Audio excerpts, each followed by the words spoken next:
Well, the attack on the NYPD's long-serving chaplain is now shining another light on the homeless problem plaguing the Upper West Side.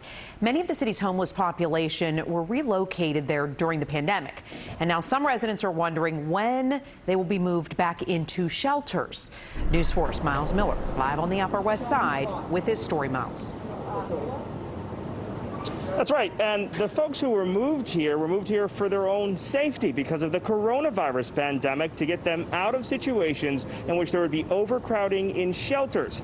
Many people in this neighborhood have said that has caused an issue of crime to go up, but stats we reviewed today don't support that narrative. He knocked me against a fence, and we were struggling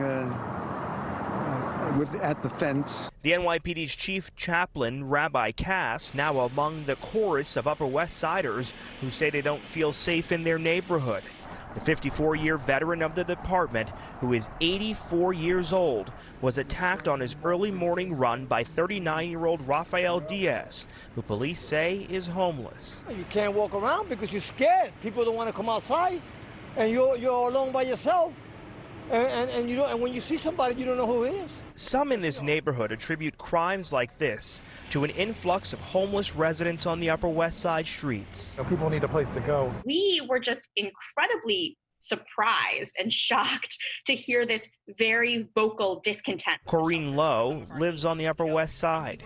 She's calling on people here to embrace the neighborhood's newly homeless neighbors. We know that actual crime has not risen in our area. Gary Russell has lived here for 2 years. He says he hasn't noticed any big changes. The only real difference I notice is it's probably not as clean as it was. You know, they're not emptying the garbage and that. Diaz was charged with attempted robbery. His arraignment is pending. Coming up at 6 o'clock, you'll hear from the mayor about the plans to move people from shelters across the city, move people into homeless shelters across the city from hotels, which were temporary because of the coronavirus pandemic. We're live on the Upper West Side. I'm Myles Miller, News 4 New York.